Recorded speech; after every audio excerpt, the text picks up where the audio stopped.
So a little while ago, I made a video about my necklace, this necklace right here. This is a necklace that I made for myself because I wanted something like a rosary. I have had rosaries in the past, but have since decided that a rosary is not for me. I'm not Catholic, and a lot of what a rosary represents sort of relates to things that I don't necessarily believe in as far as various components to various Christian beliefs and particularly Catholic beliefs. But I wanted something that I could wear that worked as prayer beads. And after doing a bunch of research, I found out that Christian prayer beads have been a thing far before the rosary was a thing.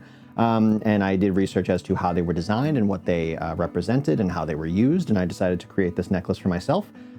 If you want to go check out that video, feel free to. But it's entirely stainless steel. Every component of it is 100%. I think it's 304 stainless steel. It's got very large metal beads on it. I'm 6'2". So this, I mean, when you look at this, the overall length around is 33 inches. It weighs just about 1 pound. It is very, very heavy. If I do this near the microphone, you should hear it.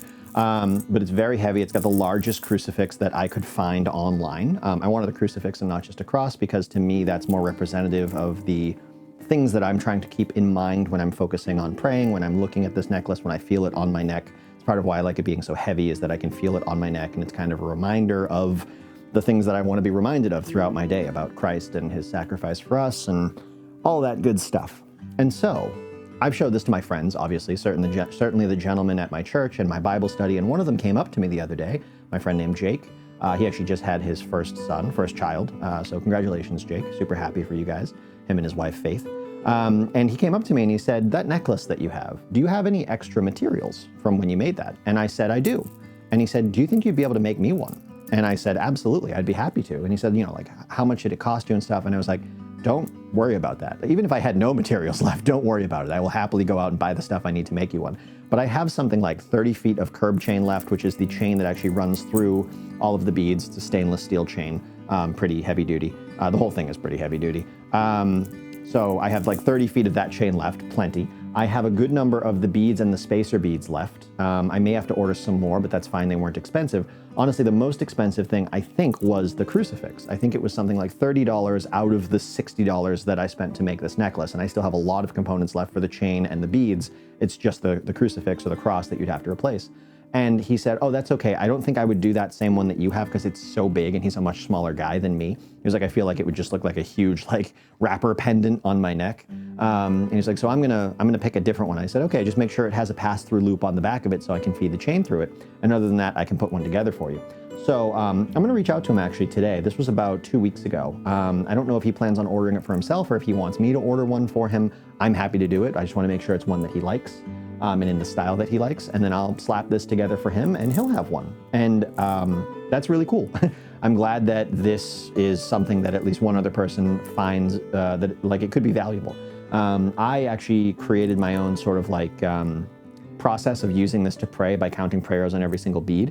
Back in the first few centuries of Christianity, in the 2nd, 3rd century, 4th century, the gentlemen who would carry these, or the people who would carry these prayer beads, not necessarily the necklace, but knotted rope or beaded rope that they used as prayer beads, they would just count the Our Fathers and they would pray throughout the day, 50, 100, 150, to remain in prayer throughout the day. I prefer to pray at the end of the day on various topics. I pray for people, I pray for things, I pray for our church, I pray for, the word to spread and all that stuff. I pray for forgiveness for things that I've done throughout the day, throughout the week, and to help me be better. Like those are the things that I pray for, and I like to be able to count those on the individual beads, and then I can sort of make sure I'm not missing anything. Because if I get to, the second to last or the 10th to last bead and I'm out of things to pray for, it's like, okay, I know I've missed some stuff because I should have enough prayers to fill this whole thing.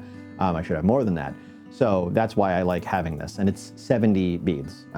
70 beads that if you use as a pray 7 times a week, that's 70 times 7, which is the number of times that Jesus says to Peter that we should forgive people. Not necessarily a specific number. I think from my understanding, it was just meant to mean a lot. Like you should give people a lot of leeway as far as forgiveness goes. But I like the idea of that numeric kind of tying to the Bible. And then the fact that it came out to exactly 33 inches is nice because 33 years is the amount of time that Christ spent incarnate on earth with us before being crucified and resurrected and ascending. So yeah, it's nice. I like it. My friend likes it. I'm going to make him one. I'm super excited about that. If you guys haven't seen that other video and you're interested, feel free to go check it out. I talk a bit more about the process I used to make it and everything. But this is my necklace, and now my buddy's going to have one too. I hope you guys have enjoyed this video. If you have any questions, feel free to ask them in the comments below, or just anything you want to say. Yell at me for being Christian or non-Catholic, that's fine. And when I say that, I'm saying it lightheartedly. You guys can say whatever you like. I know what I believe, and I pray for all of you, right? That's the goal. That's the idea. But anyways, I like this. If you like this, feel free to ask me questions about it or anything in the comments below. Leave a like or a dislike so I know how you felt about the video. And if you want to see more videos by me, or just videos of me talking like this, feel free to subscribe to the channel. Other than that, I will see you guys in the next one.